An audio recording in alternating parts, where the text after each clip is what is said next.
ಸುಹಾಸ್ ಶೆಟ್ಟಿ ಅವರು ಹತ್ಯೆಗೀಡಾಗಿ 1 ತಿಂಗಳು ಕಳೆದಿದೆ.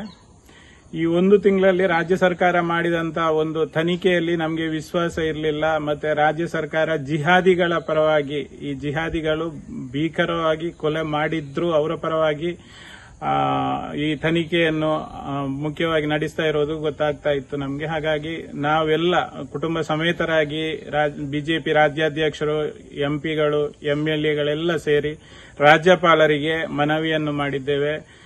ಹಾಗೇನೆ ಕ್ಷೇತ್ರವಾರು ಇಲ್ಲಿ ಸಂಘಟನೆಗಳು ಕೂಡ ಪ್ರತಿ ರಾಜ್ಯಾದ್ಯಂತ ಹೋರಾಟ ಮಾಡಿದ್ದೇವೆ. ಅದರಲ್ಲೂ ದಕ್ಷಿಣ ಕನ್ನಡದಲ್ಲಿ ದೊಡ್ಡ ಮಟ್ಟದ ಹೋರಾಟಗಳು ನಡೀತಾ ಇದ್ದವು. ಇದನ್ನ ಎನ್ಐಎಗೆ ಕೊಡಬೇಕು ಅಂತ. ಹಾಗಾಗಿ ಇಂದು ಕೇಂದ್ರ ಗೃಹ ಇಲಾಖೆ ಇದನ್ನ ಒಂದು ಎನ್ಐಎ ತನಿಖೆಗೆ ಶಿಫಾರಸು ಮಾಡಿದೆ.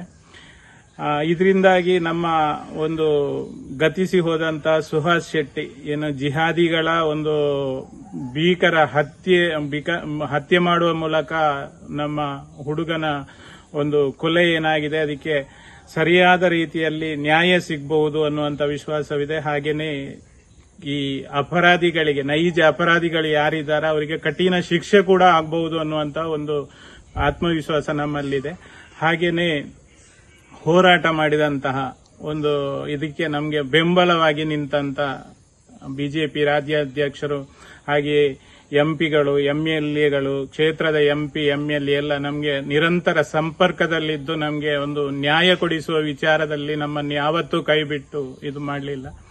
ಹಾಗಾಗಿ ಪ್ರತಿಯೊಬ್ಬರಿಗೂ ಸಂಘಟನೆ ಕೂಡ ಇದರ ಹಿಂದೆ ಬಜರಂಗ ದಳ, ಹಿಂದೂ ಜಾಗರಣ ವೇದಿಕೆ ಎಲ್ಲ ಸಂಘಟನೆಗಳು ನಮಗೆ ತುಂಬಾನೇ ಬಂದು ನಮಗೆ ಒಂದು ಧೈರ್ಯ ಹೇಳೋದು, ನಮ್ಮ ಜೊತೆ ಹೋರಾಟಕ್ಕೆ ನಿಂತು ಇದೆಲ್ಲ ಎಲ್ಲರ ಸಾಮೂಹಿಕ ಹೋರಾಟಕ್ಕೆ ಸಿಕ್ಕಿದಂತಹ ಒಂದು ಜಯ.